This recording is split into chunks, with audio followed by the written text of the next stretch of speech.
Hello and welcome to yet another episode of Ask Payal on the Payal and Jani Leadership Podcast, a space where we talk real leadership, real growth, and the truth behind what it takes to succeed.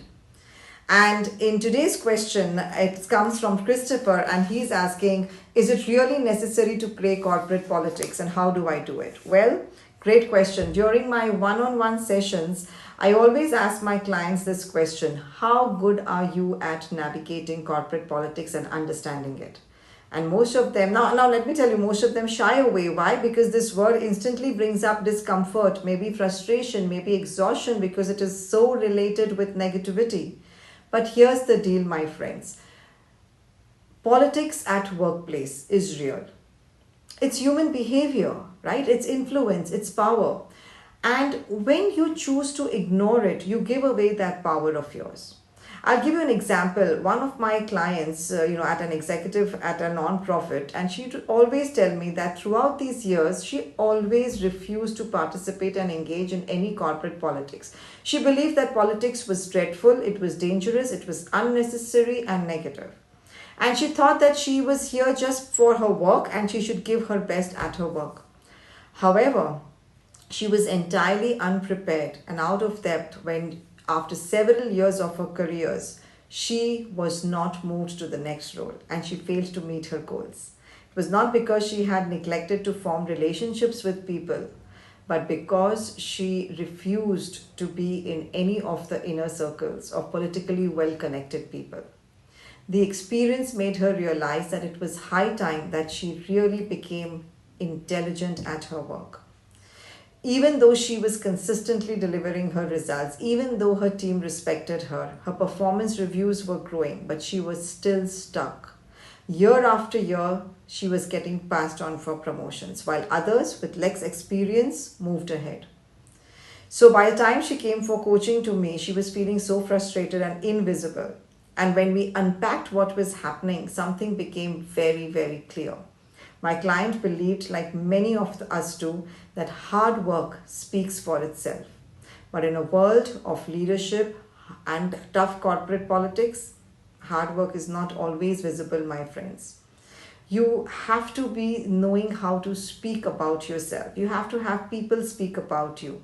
And most people avoid doing anything like that because they feel that corporate politics is completely a waste of time. People say that I want to be valued for my work, Payal, but I don't know how to talk about it. I don't know how to speak up for myself. And I always tell people, in leadership, influence isn't politics. It's a part of your job. So you have to begin to work on small shifts. You have to start reaching out to your peers in other departments for information catch-ups. You have to begin to share your team's wins, not as a self-promotion, not to advocate for your impact, but to actually advocate for their impact. They have to see you speaking about you and them. You have to be observable on what types of decisions are being made, who is talking about who is talking about you behind those closed doors where you are not present. And within some time, that's when my client got offered a higher role in the leadership and she stepped into the next role of a director.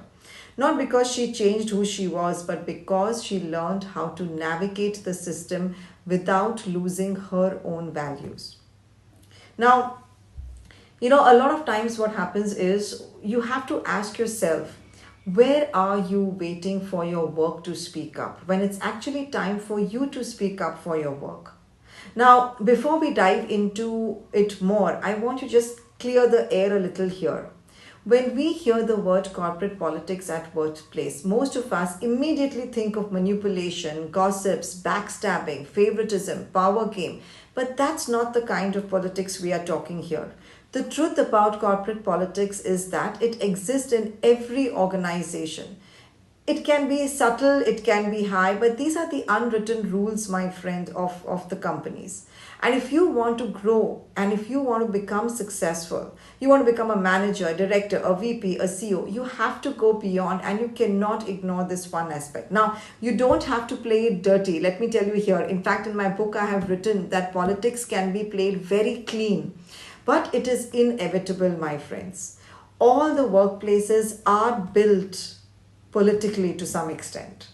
You've got to accept that everyone has their own agenda when they come into the corporate world. And that's the beauty of it. People bring their own personal emotions, needs, ambitions, and insecurities into the professional life.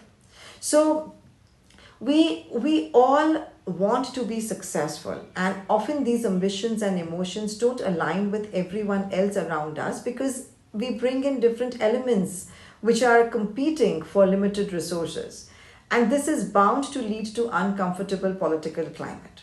So let's redefine what corporate politics really looks like. At its core, it's about navigating power. It's about navigating those dynamics. It's about understanding who influences what decisions around you. It also means building alliances and your own credibility and your own brand. It means about managing perceptions, not just performances, but aligning your perceptions with people. It's not buttering, okay? It's not about buttering. It's not about pretending or being fake. It's about being strategic with your energy, your visibility, and your relationships. Now, being smart in corporate politics doesn't mean being fake. It means knowing how to read the room, how to understand people, how to read the minds of the people. It's about knowing when to speak and when not to speak. It's about building influence, not just about your performance. It's about knowing how to position yourself for long term success. Otherwise, you will not know how to place yourself. If you truly want to rise to the next level, don't just work hard, work smart. Play the game, but play it in your way. And make sure that you actually know that it's about playing it good, not playing it dirty. It's about knowing that corporate politics is about knowing how to put people up, not knowing how to put people down. Don't backstab, but at the same time, make your foundation, understand the politics and navigate it. If this episode resonated with you, don't forget to like and subscribe. And if you have a question for me, the description in the description, I have mentioned how you can reach me and my team with your question, and I will try my best to answer it for you. Until then, wishing you loads of success in your corporate life. God bless.